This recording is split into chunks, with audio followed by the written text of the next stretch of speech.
In the long history of religion and belief systems across the world, few have been more influential or left behind more of an impact on human society than that of ancient Egypt. Go to any museum in the world, and you will see the splendour of its culture on full display. These are the remnants of one of the first recorded civilizations on Earth, and they are often the centrepiece of any collection of antiquities, as well as being required learning in most academic institutions the world over. Ancient Egyptian culture vaulted into pop culture in 1922, when British archaeologist and Egyptologist Howard Carter discovered the tomb of the pharaoh Tutankhamun. Since then, Egypt and its history, customs, and even fashion have been admired, studied, copied, and exploited. But to understand ancient Egypt, we first have to understand its people and the philosophies which form their beliefs. So, let's dive in to ancient Egypt.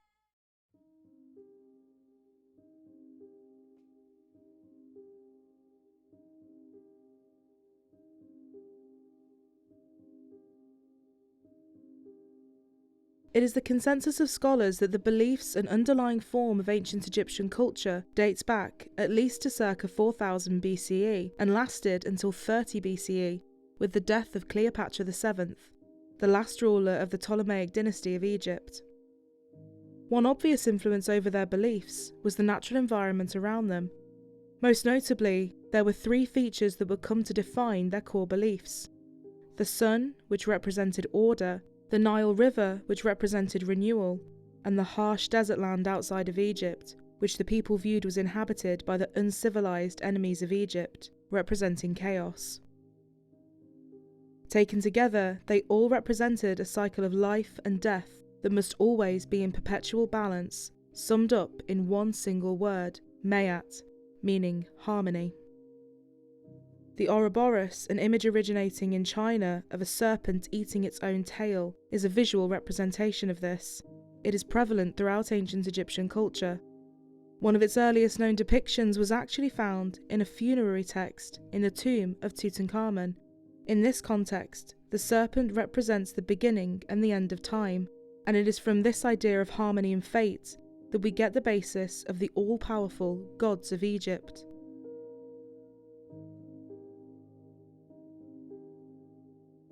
Egypt had one of the largest and most complex pantheons of gods of any civilization in the ancient world. Over the course of Egyptian history, hundreds of gods and goddesses were worshipped. The characteristics of individual gods could be hard to pin down, as they oftentimes had overlapping functions, but most had a principal association, such as with the sun or the underworld, though these could change over time as gods rose and fell in importance, and evolved in ways that corresponded to developments in Egyptian society.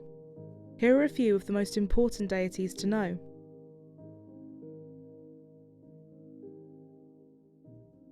Amun-Ra is the ancient Egyptian god of the sun and air. He is one of the most important gods of ancient Egypt, who rose to prominence at Thebes at the beginning of the period of the New Kingdom, circa 1570 to 1069 BCE. His cult was the most powerful and popular in Egypt for centuries. He is usually depicted with a human body and the head of a hawk. His name means the hidden one, invisible, or mysterious of form. And unlike most other Egyptian gods, he was considered Lord of all, who encompassed every aspect of creation. Ra's cult was centred in Heliopolis, now a suburb of Cairo. Over time, Ra came to be syncretized with other sun deities, especially Amun.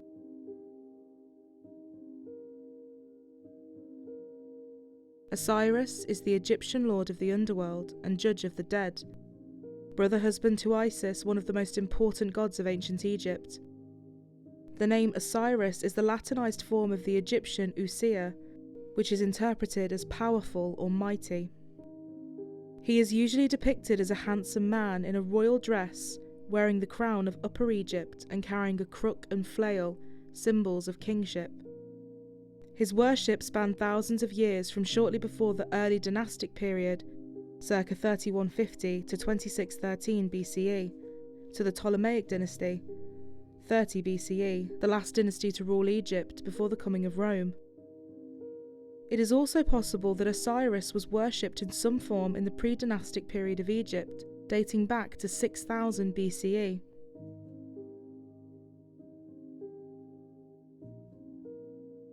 Isis is an ancient Egyptian goddess who became the most popular and enduring of all Egyptian deities. Her name comes from the Egyptian Aset, meaning the seat, which referred to her stability, and also the throne of Egypt, as she was considered the mother of every pharaoh through the king's association with Horus, Isis's son.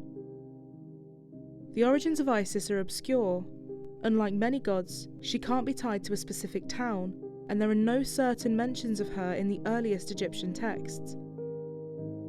Her symbols are the scorpion, the kite, the empty throne, and the sistrum, a musical instrument. She is regularly portrayed as the selfless, giving mother, wife and protectress, who places others' interests and well-being ahead of her own. She was the only Egyptian deity worshipped by everyone in the country. Isis was one of the last of the ancient Egyptian gods to still be worshipped. In the Greco-Roman period, she was identified with the Greek goddess Aphrodite, and her cult spread as far west as Great Britain and as far east as Afghanistan. Her cult in Rome was the greatest rival to the young religion of Christianity, which drew upon the image of Isis and the child god Horus for the depiction of Mary and the Christ child.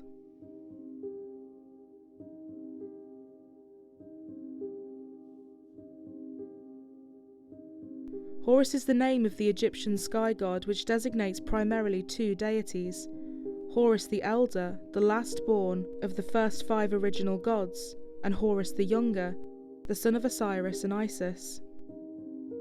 The name Horus is the Latin version of the Egyptian word Hor, which means the distant one, a reference to his role as the sky god.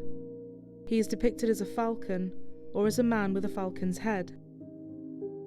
Egyptologist Richard H. Wilkinson comments on how Horus was one of the earliest of Egyptian deities. His name is attested from the beginning of the dynastic period, and rulers of the pre-dynastic period in Egypt, circa 6000 to 3150 BCE, were known as followers of Horus. The sun and the moon were considered Horus's eyes as he watched over the people of the world day and night, but could also draw near to them in times of trouble or doubt.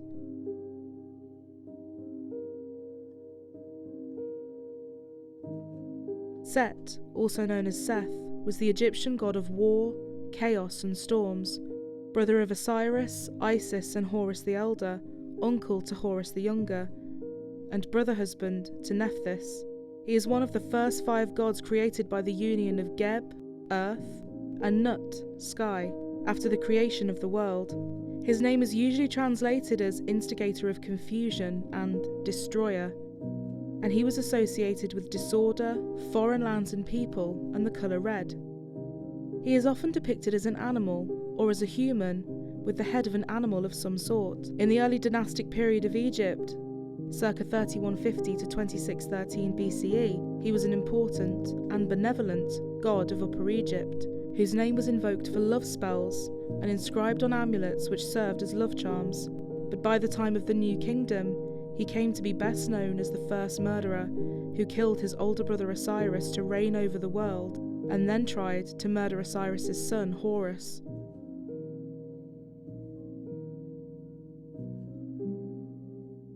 Anubis is the Egyptian god of mummification in the afterlife, as well as the patron god of lost souls and the helpless. He is one of the oldest gods of Egypt. Anubis's image is seen on royal tombs from the first dynasty of Egypt, circa 3150 to 2890 BCE, but it is certain he had already developed a cult following prior to this period in order to be invoked on the tomb's walls for protection. He is thought to have developed in response to wild dogs and jackals digging up newly buried corpses at some point in the pre-dynastic period of Egypt, as the Egyptians believed a powerful canine god was the best protection against wild canines. He is depicted as a black canine, a jackal-dog hybrid with pointed ears, or as a muscular man with the head of a jackal.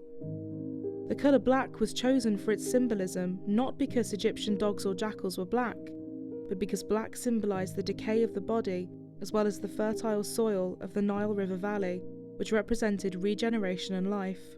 The powerful black canine then was the protector of the underworld, who made sure they received their due rites in burial and stood by them in the life after death to assist their resurrection.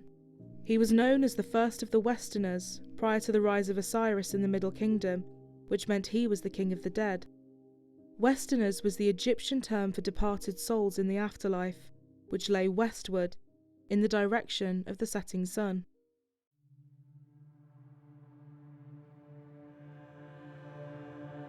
Like other creation myths, Egypt's is complex and offers several versions of how the world unfolded. For a full reading of the Egyptian creation story, there is a link in the description below.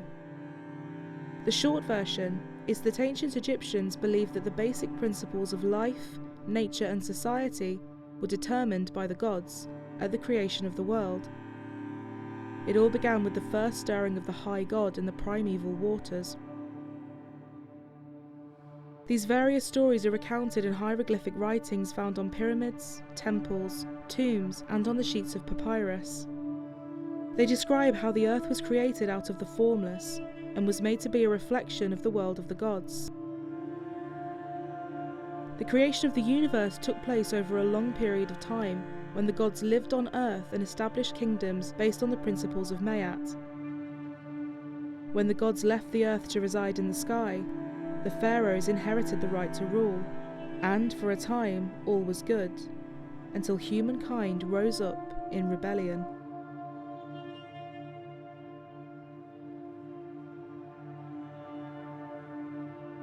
The Book of the Heavenly Cow was an ancient Egyptian text dealing with the rebellion of humanity against the sun god Amun-Ra, his destruction of the rebels through the goddess Hathor, the reversal of this decision and Amun-Ra's mercy, and his ascent into the higher heavens, leaving Earth in a fallen state.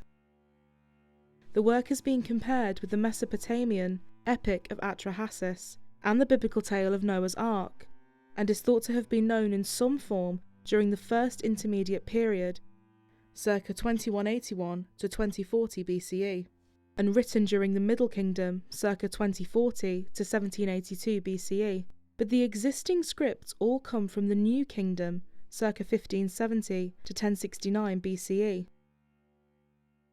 The texts were found in the tombs of pharaohs Tutankhamun, Seti I, Ramesses II, Ramesses III, and Ramesses VI.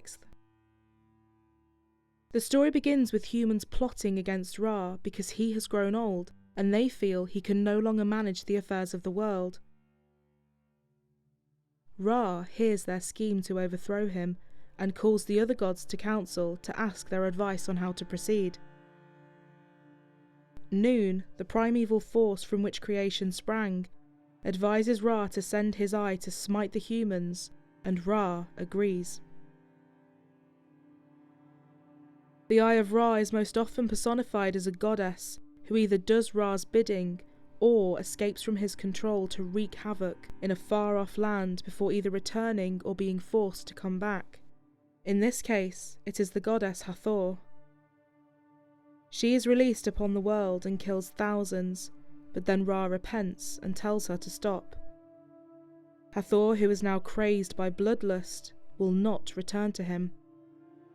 Ra then orders 7,000 jars of beer to be mixed with red ochre to resemble blood, and has it taken to Dendera, where it floods the plains. When Hathor arrives in the plains to continue killing, she sees the field of blood and drinks it, passes out, and wakes up as the peaceful Hathor, friend of humanity. Not sure what this says about the consumption of alcohol, by the way, other than good beer can save the world. Afterwards, Ra is weary of having to rule over ungrateful humanity, and so asks the goddess Nut to carry him away to the higher heavens.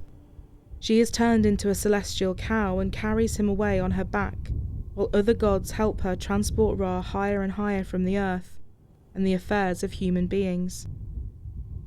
On his way up, Ra creates the field of reeds for humanity in the afterlife, and sets Osiris and Isis to rule in his place, and Thoth to rule over the night sky. Humanity must henceforth strive to maintain Mayat with the help of the lesser gods, whereas before, Ra had administered Mayat.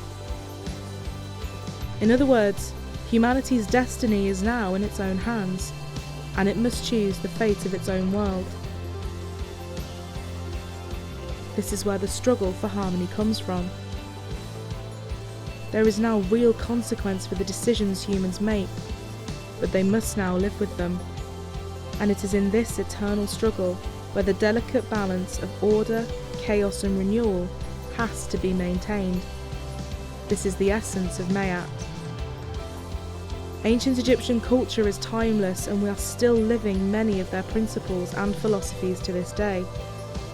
It represents the best and worst in all of us, and puts into focus what truly matters: life and the choices we make.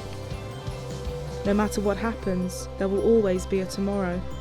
The sun will always rise, and there will always be a new day. In the end, there will always be renewal.